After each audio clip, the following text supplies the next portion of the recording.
Hello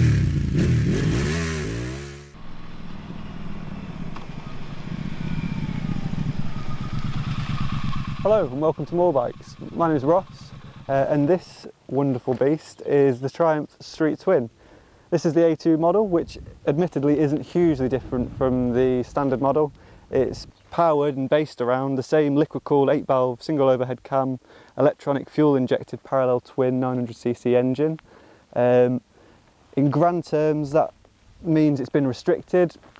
It's not a huge amount of difference in power. It's about 7 bhp you're going to be missing from the standard model. So really, you're getting pretty much the full bike. It's restricted electronically as well, so that makes it really straightforward for when you do eventually pass your full license. You just head back into Triumph and they'll sort it out and you're back with the full bike, which is a great idea and something most of the major manufacturers are doing now on their sort of smaller retro styled stuff at least. It's a great looking thing. We've got spoked alloy wheels, there's 18-inch front, 17-inch rear, cast aluminium, multi-spoke stuff. The tyres are Pirelli Phantom Sports Comp, which have been specially designed for the Bonneville range of bikes. The exhaust system is a brushed stainless steel 2x2 with twin silencers, which gives it a pretty nice, distinctive throaty roar. There's a retro-styled single headlight with a signature Triumph bulb cap badge in the middle as well, which is quite cool, and an LED light at the rear that's got a nice light pattern as well. And I really like the black painted retro-style mudguards as well. Nothing wild, but all combines to make a really nice looking bike. Power-wise, so the A2 Street Twin kicks out 47 bhp, 35 kilowatts, which equates to 80 newton meters torque at 3,350 rpm. Like I said, not hugely different from what the standard model. The standard model kicks out 80 newton meters of torque at 3,230 rpm, so pretty marginable. It gets up to speed pretty quickly. It'll only do about 90, but that makes overtaking pretty comfortable in most situations. And for the type of riding you're going to be doing on a machine like this, it's pretty spot on, to be honest. You don't need a huge amount more. Power gets down really quickly as well, which is lovely. There's ABS brakes and some traction control too. It's got a 5-speed gearbox and features a wet slip assist clutch for smooth gear changes. Brakes wise, it's equipped with ABS brakes. At the front there's a single 310mm disc, Nissin 2-piston floating caliper, and on the rear a 255mm disc with Nissin 2-piston floating caliper. Frame wise, it's made from a tubular steel cradle frame and there's a twin-sided tubular steel swing arm at the back. Suspension comes in the form of KYB 41mm forks at the front. There's 120mm travel there, and at the rear there's KYB twin shocks with adjustable preload, which is again really handy, and 120mm of travel. Suspension's great actually, soaks up the bumps really nicely, and if you were desperate to, you could adjust the preload at the back, help it out a little bit, harden it up if you were heading out on a track, but for the environment I'm riding in, spot on. So touching back on it being A2 friendly, it's a really nice height. It's only 750mm tall for the seat, which should make it well within the bounds of even the most vertically challenged among us.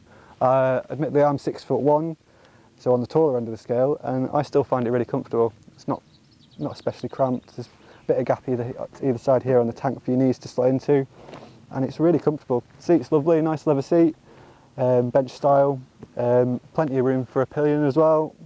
Admittedly, it does weigh a pretty hefty 198 kilos, but because it's so low, the weight's balanced really nicely and makes shifting it around quite easy, because most people are going to be able to get their feet both flat on the floor, so you can just wheel it around, no problem at all. It's not like you've got a big lumbering weight at the top here. It's all distributed really nicely right through the bike. Tank capacity is 12 litres, and Triumph claim an MPG of about 76 miles per gallon. That's probably not quite accurate. I've been getting about 55, doing a mixture of country rides, longer rides, and in the city and towns as well. But which is still pretty impressive. 55 miles per gallon is pretty impressive. Instrument panel, there's quite a nice style, retro style clock here with an LCD dash in the middle. It features an odometer, gear position indicator, fuel gauge, range to empty indication, service indicator, clock, a 2x trip, average and current fuel consumption display, traction control display status as well. And it's compatible with heated grips as well, which is quite interesting. And there's also, under the seat, there's a USB port as well, so you can tuck your phone under there should you be going on a long journey and you want to keep it charged up. Customisation wise, Triumph actually offer a huge amount of options. There's about 150 official accessories on offer, and that means you can add pretty much everything you need depending on what you're up to. You can make it look like a Scrambler, like a cafe racer.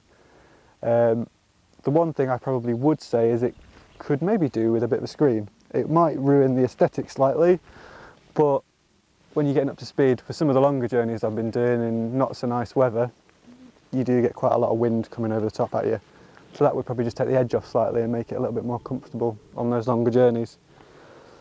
The bike comes in a couple of colours. It's either in this one, cranberry red, or there's a matte black as well. I really like the look of this cranberry red, and the matte black one's pretty nice looking as well. So the A2 version of the bike comes in a little bit more expensive than the standard. It's 7,875 on the road.